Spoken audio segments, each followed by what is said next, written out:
Hello everyone, welcome to our channel let's talk to BCA. आज हम बात करने वाले हैं यूज़र डिफाइंड फंक्शन के बारे में। यूज़र डिफाइंड फंक्शन क्या है? तो यूज़र डिफाइंड फंक्शन प्रोग्रामर द्वारा, आप और मेरे द्वारा, जो प्रोग्रामर्स हैं वो उनकी बात कर रही हूँ, प्रोग्रामर के द्वारा बनाया गया फंक्शन होता है जो कि किसी स्पेसिफिक टास्क को कंप्लीट करता है। और ये कोड को मॉड्यूलर, रीयूजेबल और रिटेबल बनाती है। रीयूजेबल कैसे होगी? आप देखो, किसी कोड को आपने लिखा है, आपने खुद बनाया यूजर डिफाइंड फंक्शन, तो आप उसे बार बार यूज कर सकते हो, ठीक है। और जो मॉड्यूलरिटी होती है, किसी भी बड़े प्रोग्राम को आप छोटे छोटे पार्ट्स में डिवाइड कर सकते हो, जिससे कि उसे यूज़ करने में ईजी होती है। तो इसमें इसे स्टार्ट उसके बाद में बताती हूँ, ठीक है। पहले स्टार्ट कर लेते हैं। वैसे गाइस देखिए, इसमें क्या होता है, 3 पार्ट्स होते हैं जिसके थ्रू हम यूज़र डिफाइंड फंक्शन को पूरा कंप्लीट प्रोसेस करते हैं इसका।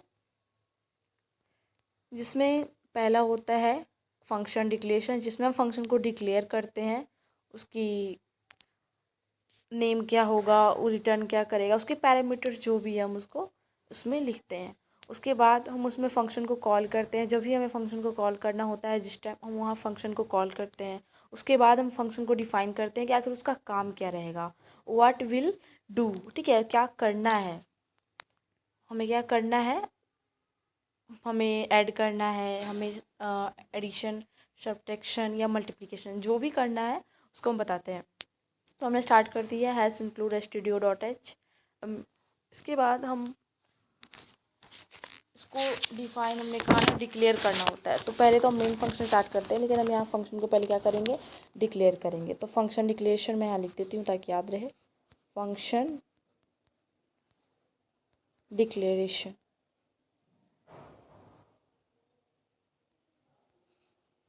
Function declaration.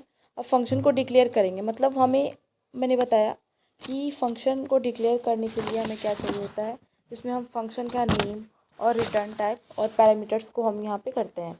तो हमें फंक्शन को क्या करना है, मल्टीप्लाई करना है। मल्टीप्लाई कर लेते हैं, लिखेंगे मल्टीप्लाई। मल्टीप्लाई लिख लिया हमने। उसके बाद हम लिखेंगे इंटीजर पी। अब 2 नंबरों के बीच हमें करना होता है, जाहिर सी बात है, सॉरी कैपिटल लेटर नहीं यूज़ होता है। 2 लेटर्स के बीच हमें करनी है, तो जाहिर सी बात है हमें 2 लेटर्स चाहिए होंगे, 2 न्यू नंबर्स चाहिए होंगे जिन्हें हमें मल्टीप्लाई करना है। इंटीजर पी मैंने यहाँ लिखा है, लेकिन ये आप याद रखिएगा कि मैंने यहाँ क्यों लिखा है। इसके लिखने से ये नहीं होगा कि ये इंटीजर ए और बी। इंटीजर ए का मतलब है कि आप वो वैल्यू, या तो आप यहाँ पे पहला जिससे आप गुना करना चाहते हो। इंटीजर का बी का मतलब होता है आप दूसरा नंबर जिससे आप गुना करवा रहे हो, ठीक है। इसके बाद मेन फंक्शन स्टार्ट होगा, इंटीजर मेन। वो हमने फंक्शन को डिक्लेयर किया है, उसमें हमें 2 वैल्यूज़ चाहिए। अब हमारा फंक्शन स्टार्ट होगा, एग्जीक्यूट होना, इंटीजर मेन। अब हम कर्ली ब्रैकेट से ओपन करेंगे। अब हम यहाँ, मैंने इंटीजर ए और इंटीजर बी लिखा है, तो मुझे 2 नंबर, मैं कोई भी 2 नंबर ले सकती हूँ। तो मैं लेती हूँ नंबर 1 इज़ इक्वल टू 1। मैंने ए के इक्वल क्या ले लिया, नंबर 1, सॉरी 4। ये 1 1 गुना थोड़ा अच्छा नहीं लगेगा, तो हम फिर ले लेते हैं नंबर 2। इंटीजर बी के जगह पे मैंने ले लिया नंबर 2 इज़ इक्वल टू, मैं मान लेती हूँ 5, ठीक है। अब मैंने यहाँ सेमी कॉलन देना है, वरना ये आ जाएगा। उसके बाद हमें फंक्शन को कॉल करना है। तो फंक्शन को हम कॉल कर लेते हैं।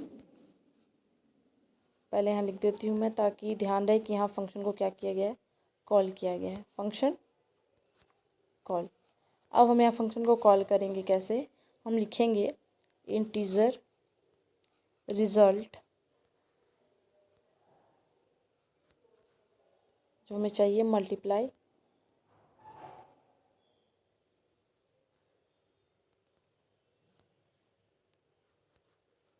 ब्रैकेट ओपन, इसमें हम लिखेंगे number 2, number 1, number 1 and number 2, close bracket, semi colon. ये हमने फंक्शन को क्या किया गाइस, कॉल कर लिया है।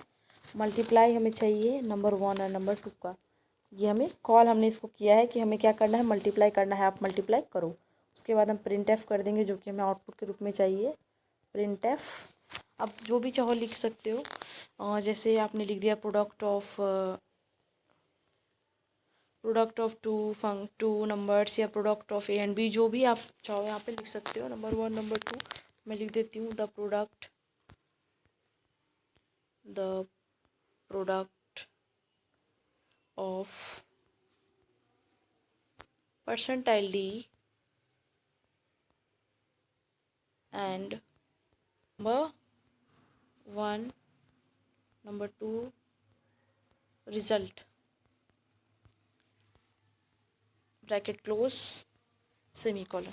हो गया। उसके बाद हम रिटर्न करने के लिए क्या है, रिटर्न 0 लिख देते हैं ताकि बंद हो। उसके बाद हम क्लोज करेंगे यहाँ पे रिटर्न 0 कर्ली ब्रेसेस क्लोज। यहाँ पे सेमीकोलन देना है, नहीं तो एरर आ जाएगा। ठीक है। अब हम यहाँ से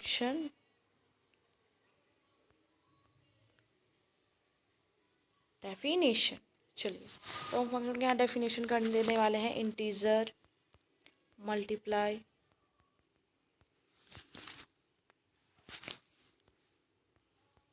इंटीजर ए और बी हमने लिया था ऊपर, आपको याद होगा। इंटीजर बी,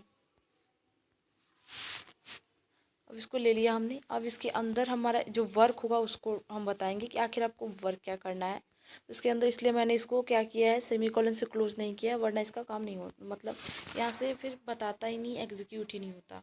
एग्जीक्यूट करने के लिए मैंने इसको सेमीकोलन नहीं दिया है। और अब हमें रिटर्न में क्या चाहिए, रिजल्ट में इसका काम क्या करवाना है। रिटर्न हमें चाहिए ए का मल्टीप्लाई करना है बी से, मतलब नंबर 1 को नंबर 2 से क्या करना है, हमें मल्टीप्लाई करवाना है। सेमीकोलन दे देंगे, उसके बाद कर्ली ब्रेसेस। ये हो गया हमारा प्रोग्राम। तो हम इसको रन करेंगे। हमारा रन हो गया, देख सकते हैं। इज द प्रोडक्ट ऑफ 4 और 5। 1 मिनट, इसका आंसर नहीं आ रहा। आप देख सकते हैं यहाँ पे नहीं आ रहा है क्योंकि हमने क्या किया है, हमने परसेंटाइल डी और परसेंटाइल डी तो लिख दिया है, बट हमने ये नहीं लिखा इज के बाद हमने यहाँ पे कोड को अधूरा छोड़ दिया है। इज परसेंटाइल डी, ताकि ये आंसर दे सके। अब हुआ, हमने वहाँ पे उसको अधूरा छोड़ दिया था। तो छोड़ने के कारण क्या हुआ, परसेंटाइल डी वो आंसर नहीं दे रहा था। आई होप आपको ये वीडियो पसंद आई होगी guys. Thank you so much.